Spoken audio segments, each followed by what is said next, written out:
Constructing your life is about much more than just building a bank account. Each week, join real estate entrepreneur and mindset coach Austin Linney as he interviews guests who are constructing their dream lives and impacting the world around them on a daily basis. If you're an entrepreneur or wanting to start a business, or you just want to hear motivating stories of how others have overcome the odds, you are in the right place. And now for your host, Austin Linney.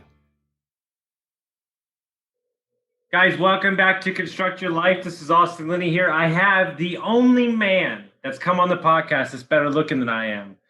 Dennis is in the house. What's going on, my brother? What's up, man? How's it going? It's going good. I just feel less looking next to this beauty, this good looking man. You look pretty good. The beard is tremendous, man. Dude, I decided to just let it go. I'm gonna see how, and then my Irishness is coming out even more, but more this gray hair. I don't know.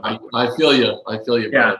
So, dude, what I like to do, man, is I like to let my guests start their story where they want to, and then we'll go from there. You got it. Well, first of all, thank you for having me on your show. It's fucking tremendous, by the way. And I love you, and I love Billy Bob Brown, your alter ego. I've got introduced to him this week. So that's definitely, it's been a life-changing experience getting to know you over the past couple months. So I'll start my story at this moment of kind of that, path that diverges in the woods where you can kind of take one way or the other. And so I want to say it was almost a year ago. It was probably end of April of 2020. And I'm kind of I'm standing in the field and like literally standing in a field thinking, how the hell did I get here in my life? What did I do wrong where I am right now? And it was like George Bailey on the bridge when Clarence had to come and talk to him, because I was really questioning everything that was going on in my life. I was depressed. I was an emotional, mental wreck. I was overweight. And what I started to think about was all these bad decisions that I made up to that point. So rewind, I graduated from college. I was a baseball player. I got a job as a teacher and a varsity baseball coach. I was on a fast track into public school administration. I immediately started to go back to get my master's degree, and I was really successful. Initially, I got an assistant principal job in 2005. I was 28 years old. I got my first principal job in a middle school at the age of 31, where every single teacher in the school was older than me. And I spent a total of 20 years in education, 15 of them as a principal. And I left that job in 2019 to pursue a passion that I had. And because of COVID, it kind of changed up, kind of how things happened. And I'm standing here thinking, I left a 6-figure job and a pension on the table for what? Things went downhill pretty quickly for me. And I was standing at this moment thinking, how many things did I mess up with my family, my kids, my finances? And I basically had this moment where I was like, you know what? You got to sack up and move forward. You got to figure out what you want to do with your life and how you need to move forward. And I did. And I kind of, at this moment, instead of changing things incrementally, I pushed all my chips into the middle of the table and I was like, I need to change everything right now. And so I started, with a pretty strict workout routine. I started meditating. I changed my diet. I stopped drinking so much. I really wanted to develop this program around a program that I did when I was a principal. It was called Building Men. In this program, I would meet with young men, middle and high school kids once every 2 weeks around the idea of masculinity and what masculinity meant to them. And so what we started to do when I was a principal is we would think about what society was telling these young men about what masculinity was, right? So when you're in elementary into middle school, it's about how good of an athlete you are. Like those kids had this higher standing or status amongst their peers. And so it was about being a really good athlete. And then when we got to high school and beyond, it was about how many girls you could bang. It was about, that's how, masculinity was basically looked at by a lot of people was, the number of girls you can get with basically. And then beyond into college and beyond, it became about financial success and basically like accumulation of material things. How big was your car, or how big was your house? How fast was your car? How many toys you can accumulate? And what we started to think about was how can you, if you base your masculinity on things that could be taken away from you, and those things fail you, maybe you're not as good of an athlete. Maybe whatever happens with the girls doesn't work anymore, and then you lose your job or something. If you base your masculinity on things that could be taken away, then where are you? And so what we started to do was think about, okay, how can we frame masculinity? We wanted to base it on relationships, on your character, your integrity, your perseverance, things that came from inside of you that no one could take away from you.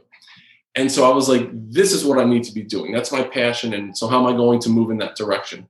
And so, what would coincide with me kind of going through this physical and mental change was I need to go forward with this. So I started my own podcast in July, and I called it Building Men. And I do about one episode a week, and it started to turn into these new opportunities for me. And now I'm kind of going in that direction, and I'm moving in that direction. And I've learned throughout doing the podcast, what I was doing was basically like relearning how I felt about myself and kind of breaking down a lot of these mental things that I had in my way, and they were kind of tripping me up over the years. And so for me, it's been this really interesting kind of mental, spiritual, emotional journey that I've gone on over the past, 6-8 months since I started the podcast in July. That's a little bit about me. Okay. You got a lot inside you, bro. You got a lot inside you. You're getting it. But I want to unpack some stuff in the beginning. Yeah. What were the choices that you made in your life that got you to that field? So I think one of the biggest things that happened to me, and I could trace this back as I learned throughout the podcast. I could trace it back probably back to like my middle school years. And I think the biggest thing that I did was I became an approval seeker. My whole life was based around making other people happy, not trying to help other people, to make other people happy. So I avoided conflict in my life constantly. When I was in middle school, I was bullied. I got mentally, emotionally, physically bullied by 3 kids that were 2 years older than me. I was in 6th grade and I got bullied by 8th grade kids. And I got the shit kicked out of me a couple of times. And I always wondered, what did I do wrong? Why am I getting bullied and beat up? What can I do to change to make it so I have an easier time? Instead of looking to people for assistance or for help, I wanted to change who I was. And that turned into me showing up in relationships throughout my life, trying to change to make other people happy. And that's how I, across the board in relationships that I had, going through college and beyond with my ex-wife, and, even as a principal, a lot of things that I did, I was trying to just keep the peace and settle things down. And so what that turned into was, I didn't know who the hell I was. I'm standing in this field thinking, who am I? What do I believe in? What do I stand for? Because everything that I was doing was trying to appease other people and make people happy. So that's where I would kind of trace that whole thing back to. And ultimately, when you get there, the scary thing to do, because I've been there, is change. And you've got kids, you've got a wife. What gave you the strength, or was it just like, I need to do something so different that you knew that it was just something, a lot of things had to change rapidly? Yeah, and so I was separated at the time, divorced now. And I think that was one of the things. I mean, I don't even know who I was for half of my marriage. I'm not even quite sure who I was. I would look in the mirror and I didn't know who was looking back at me. And so for me, it was, I know myself, and I knew I couldn't just do these little things incrementally. Like, I needed to just rip off the Band-Aid and just kind of like go full force forward into who I knew that I was. And I just finally felt, after so many years, that I was finally able to wake up and I lived my day the way that I wanted to live it. And I was who I wanted to be. And I was someone that I felt proud of, and I felt like my kids could be proud of the man that's their father again. Because there was so many years that I just didn't feel that level of pride in myself. And I knew that I wasn't showing up for my kids. And ultimately, what's an interesting paradox, now that you're saying these things and I'm thinking about your kids, you choosing to change yourself and work on yourself, although you chose yourself and you had to be selfish about what you were doing, the actual gift and the byproduct of that is the people that love you the most get to love a better version of you. Right on. Yeah, and the most important relationship you have in your life is the one with yourself. If you're not good with you first, you can't show up in the right way for other people then. So even, if I was trying to make other people happy first and I wasn't good with me, I wasn't the most real version of me for the people that I loved and the people that counted on me. So that's once you start there, and I don't think it's a selfish thing to do. I just think it's the way we need to be. Once we're good with who we're looking back at in the mirror, then we could be good for every other person, every other relationship that we have in our life. And, for me, just like you, I think it started in the gym, or it started with health. And so talk us through that and kind of how you came to be that was the thing that you were kind of going to focus on. And so being a college athlete, I was always in good shape, and I always trained, but it was just like it started to become very lax. And then instead of going to the gym 4 times a week, it was 3, it was 2, and then I was just making excuses. And what I decided to do was I actually joined a boot camp, and it was a 30-day boot camp. And the guy who ran it, his name was Stephen Mathis, and he did this basically. I was listening to a podcast as I'm standing in this field, and he basically said, "Listen, it's a crazy time right now. Join and pay whatever you want to pay. If you can pay $500, pay 500. If you can pay 50, pay 50. If you can pay 5, pay 5. But just join and be a part of this brotherhood." So I did. I paid $50 to join this program for a month, and he would post a daily video, and then he had these like challenges, and you joined a LinkedIn group, and so there was a level of accountability to it. So it started with drinking water, and then it was meditating, and every day it was a certain number of push-ups, a certain number of squats. And I just, at that moment, I was like, all right, I knew I could do a certain number of push-ups and squats every day. So every day since then, I do like 250 push-ups every single day. It's crazy. And in addition to whatever other workout that I'm doing for the day, I just know that has to be part of my daily routine. I started journaling, writing down what I wanted to do in my head for the day. And even just like what I was eating, I started changing just what I was eating instead of eating crap food and drinking constantly, during quarantine for the first 2 months, I think I drank every single day for 2 months straight. I don't think I missed one day. And it was multiple heavy beers every single day. And I started like narrowing down my eating window, and I started eating things that either grew or had a heartbeat. Is kind of how I looked at things. And so I'm 6'4", I'm a big guy. On the end of April in 2020, I was 255, and it was a doughy, mushy, soft 255. And I lost 40 pounds over the next 6 months or so, and I'm at about 215 right now, which for me, it's a good healthy weight.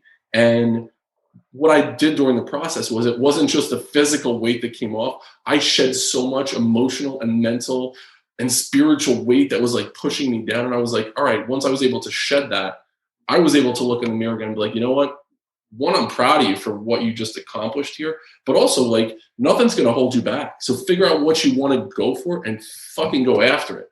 Push your chips into the middle of the table and go after that shit. Do you think the inner strength from the working out plus just feeling better about yourself gave you the ultimate strength for you to leave your job? I think, well, it was the initial leaving the job. It came before that. Like it was a while before that. I think I was depressed at this time, when I started working out, because I was like, I left this job, I left all this money on the table, and because I left, there was this panic moment where I was like, you know what, I need to try to get a principal job again. I need to try to get back into education. But because I left like a year before, I wasn't a marketable commodity then. People were like, wait a second, you were in it for this many years and then you leave and you want to get back into it. It didn't look right. And so I applied for a whole bunch of jobs and I didn't get interviews. Mm-hmm. Where before that, it was easy for me. I went on, 3 or 4 interviews for a job and I got the job. Like I was very successful and I was able to kill it on interviews. And then I wasn't even getting an opportunity. And that's why at this moment I was like, oh my God, why did I do this?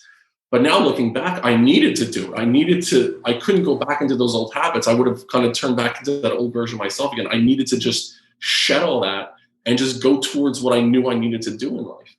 And it was tough. There were so many times that I had to, really be like, I believe in this and I believe in what I'm doing here. And I just have to keep going and don't look back. It's like the Boston song, "Don't Look Back." Became one of my mantras. No, and it's interesting because that the revert back to said job or said life or said whatever it is so easy because we are comfortable and we know that, and it's something that we can slide into. But what I see, and I know you do now too, is that the universe had bigger plans for you and decided that they said, no, we're not going to give you a job because that would just be an out. And we're going to make you sit in it. We're going to make it hurt. We're going to make it hurt a lot. Wow. So when you want to do what you do, there's going to be a passion behind what you're doing on a level that you understand. It's like almost like cultivating who you are today. The book, The Alchemist, was such a game changer for me. Reading that book, and it resonated with me on so many levels. Because even in the book, Santiago, he's like, as he's going towards his personal legend, and he's looking for the pyramids, he's trying to get there. There's all these times where, like, All I need to do is just make enough money to go back to herding the goats. I just need to make enough money to go back to doing that. And that's what I was living. I was like, yeah, I see this in my future, but if I can just go back here and play it safe for a little bit, things will be better for me.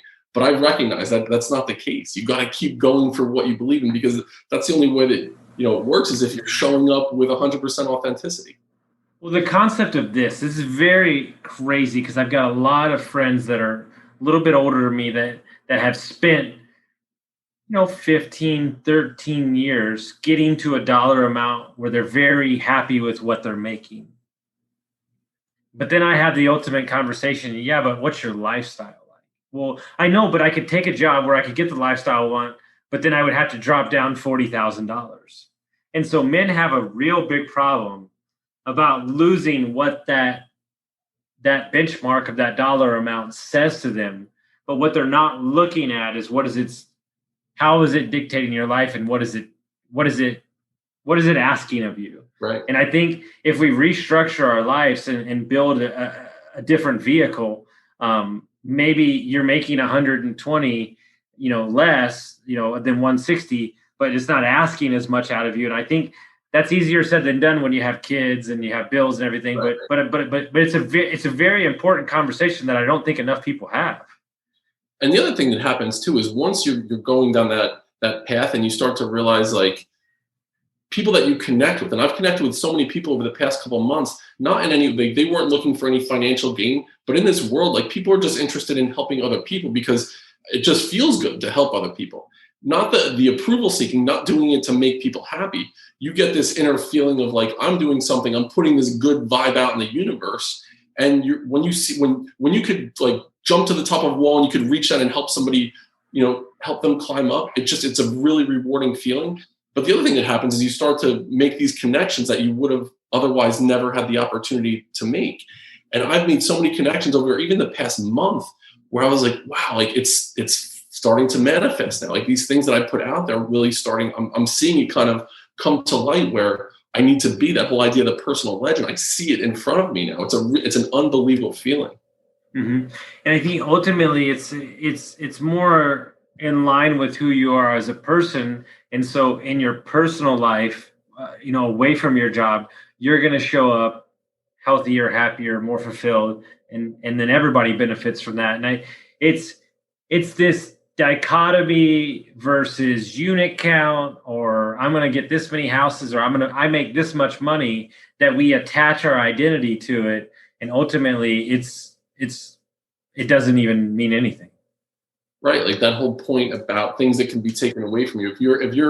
If you base your idea of masculinity or femininity or whatever, your personal identity on something that could ultimately be taken away from you, I think about like my father's generation, right? It was so big into like, he was a gym guy. So like just the physical appearance, like if you're basing your identity and your masculinity on something that will be taken away or go away from you, like you're not always going to have a six pack. It's just not going to be the case, right? So if that's how you base your whole identity around yourself, about this physical appearance, while it's so great to be healthy and to have those healthy habits, it's got to be about the drive. Why are you doing what you're doing? It's to be the best version of yourself. Maybe that looks a little bit differently in 20, 30 years from now. But if you base it around the motivation rather than the physical appearance or the dollar sign or the number of houses or the size of the house, then it's something that no one can take away. Even if the market crashes and you don't have the same level of wealth, but you base your identity on your integrity, you're still okay. You're still fine. I might be opening Pandora's box with this line of questioning, but I'm intrigued because I would love to hear from an educator and a principal. There's no need to like go in the deep end about the American education system. I think everybody has their own feelings on it, but just as a high level conversation, where do you think that the school systems are just the educational platforms? Where do you think it's missing the boat as we sit here today? So my passion is around social emotional learning with kids. I think kids learn best when they're in a supportive environment that it's around social emotional learning. So like interacting with people. You can have a really, really high IQ. That's not the best indicator of future success. If you're really good socially and emotionally and you can connect with people, that's such a stronger indication of future success. So what I believe wholeheartedly is, like, I talk to teachers. I mean, that's what I do, for like my day job basically, is I work with teachers all over the country and I teach them how to teach, especially now, like virtually, when we don't have that social interaction that's the norm, or that we grew up in school. What do you do now to build community with your kids and make sure that they understand the importance of connections? I tell teachers all the time, knowing the kids that you teach is more important than knowing the content that you teach. Knowing the kids, their baseline behaviors, their family situation, how they learn, what their hopes are, their fears are. Knowing that is more important than knowing the content. Think back to your own experience in education. I bet you can pick out a teacher and a coach. You're like, that was my favorite. I already know. Right. And the reason why you would pick it out is because it's the way they made you feel. It wasn't what they taught you. It's how they made you feel. And they connected with you on a level. I remember my favorite teacher, my favorite coach, and it wasn't about my favorite coach teaching me how to throw a slider. It was about him believing in me and knowing that he can get the best out of me by the way that he motivated me and how he believed in me, but he also held me accountable at the same time. Conversely, I bet you can pick out that one or two teachers or coaches that you were like, they did me such a disservice because of how they treated me, or they didn't know me. I was just a number in the classroom. Well, it's ultimately what I probably speak about, probably never speak about it right now. One of the driving forces for me for real estate and entrepreneurship is for me to create an after-school program for community for 16 to 17 to 18 to 19 kids. I think that the transition period between high school and college is atrocious. I think the amount of information available / there's too many kids for school and so on and so on. And so I was a very smart kid, had a photographic memory, made straight A's, just studied something, made an A. And then I wasn't interested. And then they labeled me as a problem child. And then that turned into Austin's, a troublemaker. And then that turned into like, how about you just sit down and ask me why I'm making trouble? It's because this shit's fucking easy and I don't give a fuck about it, but that's not what we do in our society. We say, fall in line, figure your shit out. And so as I'm saying this, a lot of stuff is coming up for me that I've never even thought about.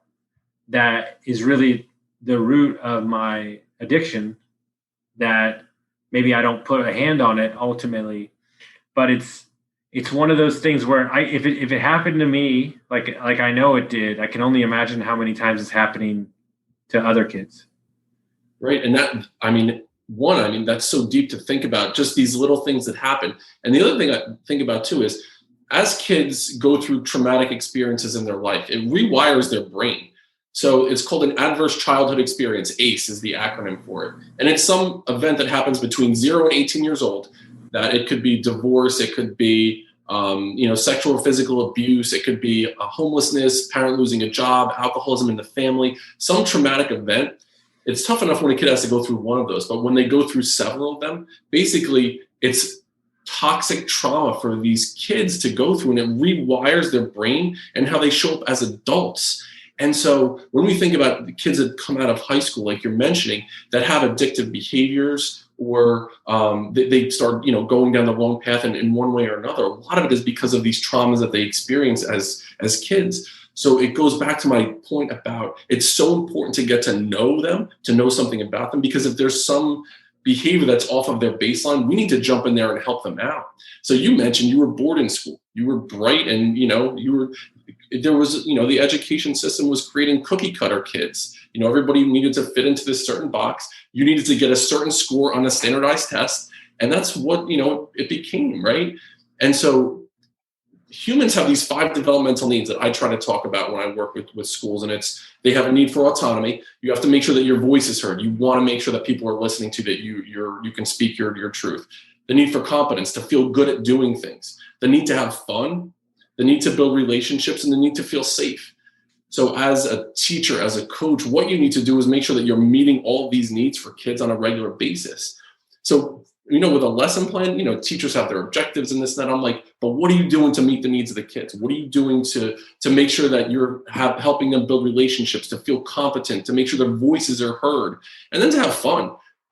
Kids want to have fun in school, right? So it can't be a situation where we don't give them those opportunities. They're going to find a way to have fun. It's just going to be, are we going to help them do it in a productive way in society, right? Well, it's interesting. It's like I have a lot of energy. I've always had a lot of energy. It's how I operate. And we're taught, right, to fall in line, to do this, well, I don't understand. I heard somebody say the other day, you're asking a 4-year-old and 5-year-old to behave, they're kids. And so I would venture to guess, how many times you said, you've been told, no, sit, do all these things, and we don't view that. Here's a perfect example. I know people that I've worked with, coaching clients and friends of mine, that are dealing with some stuff that happened to them when they were 8 years old. This boy didn't ask him to dance or something. It's you look on the surface and you say, well, that shouldn't be a big deal to you.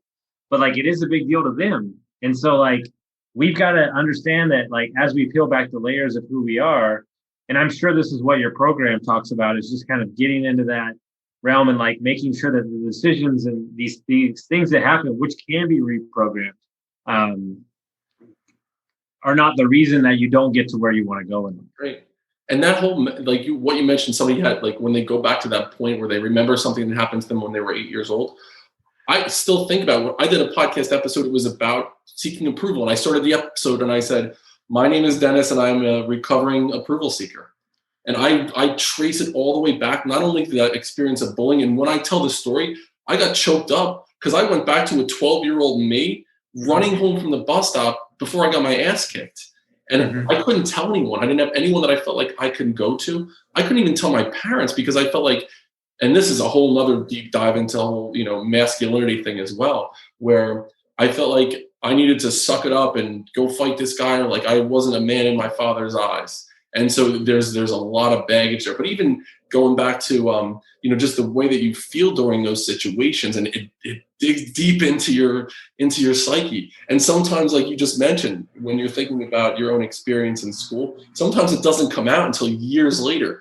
And all of a sudden you have a conversation or you read an article and you're like, holy shit, I remember that something like that happened to me when I was in 7th grade or in 4th grade.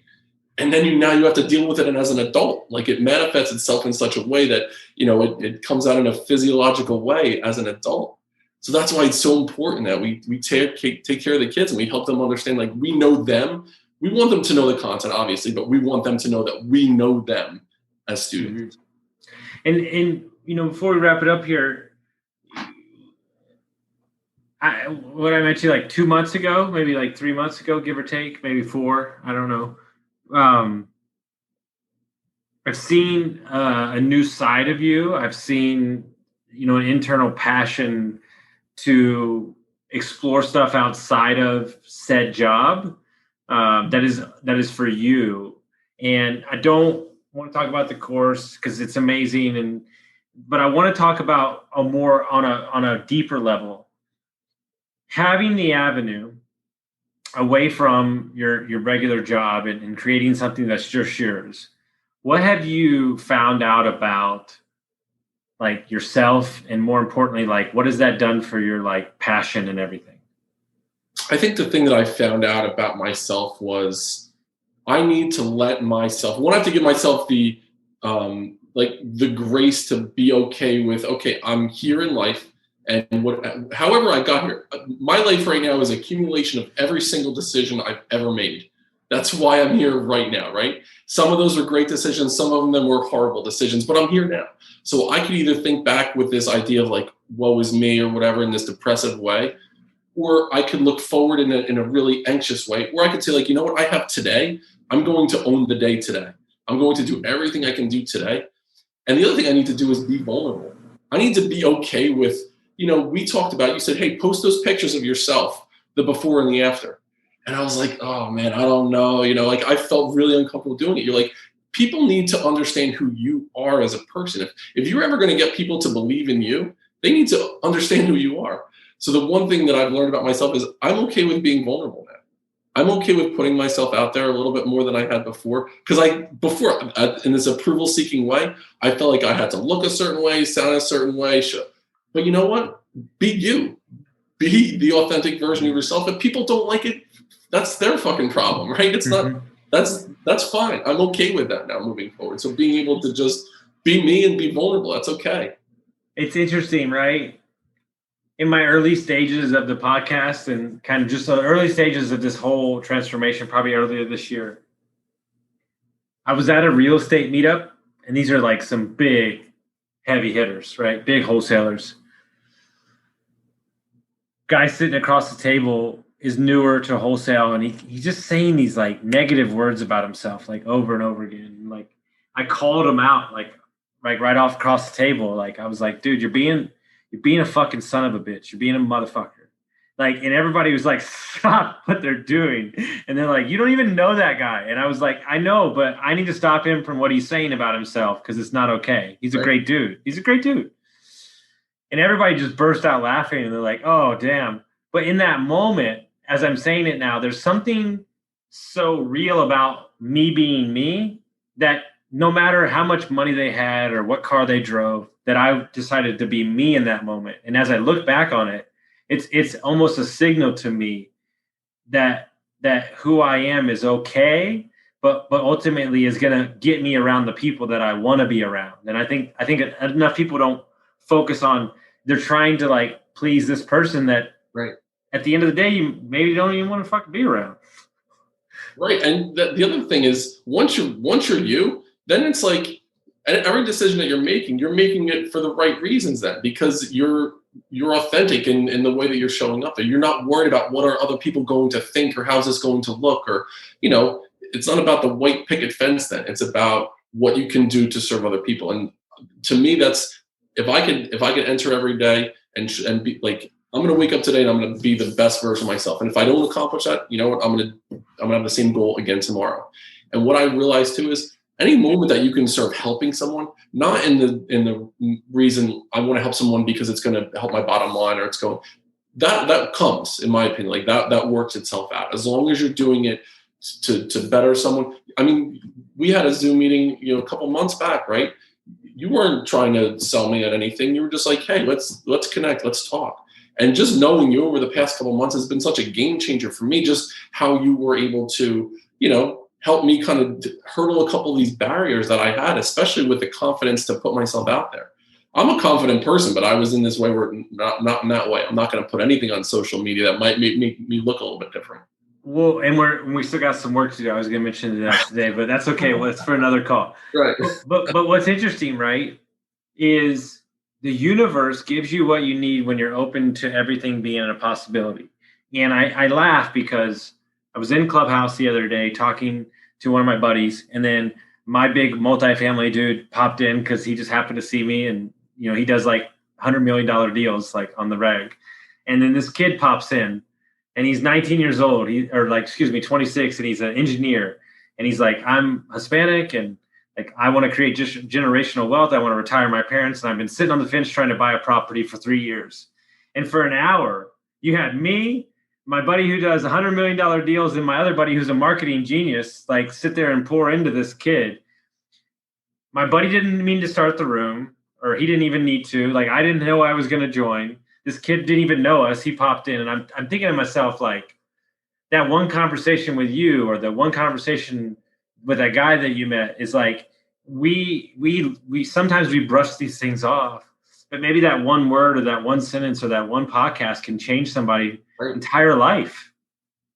Absolutely.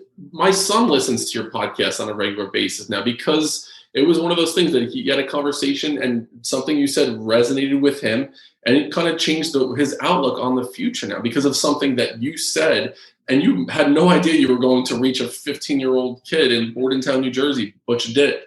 And that's the point of it, is like, as long as you're showing up in this authentic way and you're kind of speaking from your heart, you never know who it's going to hit home with. And that person then can help someone else. And it's like this, this tidal wave of positive energy that we can kind of create together. You're going to make, dude, I've had a long day. I've had like 7 podcasts. I have 2 more to go. I had a long day yesterday. Yeah, you're ripping these out, man. But what I'm saying is, like, the fact that I have an impact on your son's life, like, I'll spend all the money. I'll do 900 episodes, because that right there, that thing is what matters. That's the fucking currency. That's what people are missing.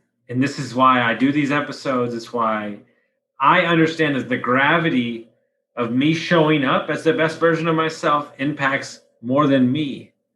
And we as people need to understand that when it could be a smile at the grocery store, yep, or taking an extra second to ask somebody if they're doing good.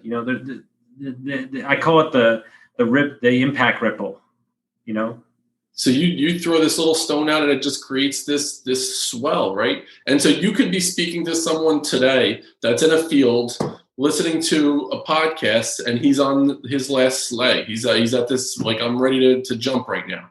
And just one thing that you say could resonate with that one person, that can be the catalyst that they decide to change their life.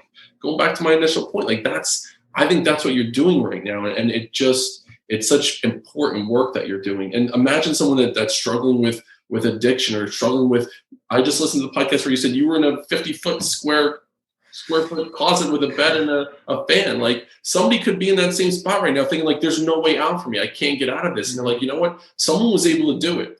You know what I wrap my head around is that with content and podcasts, and I know you started one too, and it's kind of a cool experience. Well, what I'm going to laugh my ass off is when I'm like 60 fucking years old and somebody found my podcast from like 25 years ago, and he's going to like stop me on the fucking street and be like, dude, I listened to 150 episodes. You changed my life. And I'm be like, what the fuck? Like, exactly. You never know, right? It's unbelievable. There's people that even from board time, there's a couple of women that listen to the show that were like, keep going. A lot of these things, it's called building men, but a lot of these things, they're just, life things that you're speaking about, right? And I was like, how did you find it? How did it reach you? But it does, and that's why we do it, right? It's not for fame and fortune. It's just that ability to look at yourself in the mirror at the end of the day, be like, you know what, I did the right thing today. I showed up and I helped one person today, and that's all. If that's what we can do every day, that's a damn good day. Amen. And so, if people want to find about the podcast and more about you, how would they do that? So the podcast is called Building Men. It's on all the platforms for podcasts. I have an Instagram. It's building.men. You could DM me there. You could also email me. It's buildingmencoach@gmail.com. Reach out about anything. I mean, I'm open to talking to anyone. I want to help people be the best versions of themselves. And Dennis is the man, guys. So make sure you reach out. If you like this episode, make sure you send it out to your friends, guys, and we'll see you next time. Take care, brother.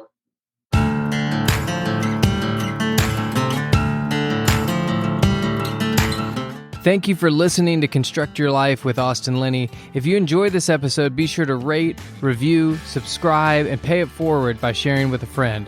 Most importantly, take this opportunity to start constructing your life by taking immediate action on what you learned. For show notes, resources, and more information on one-on-one coaching with Austin, visit constructyourlifepodcast.com.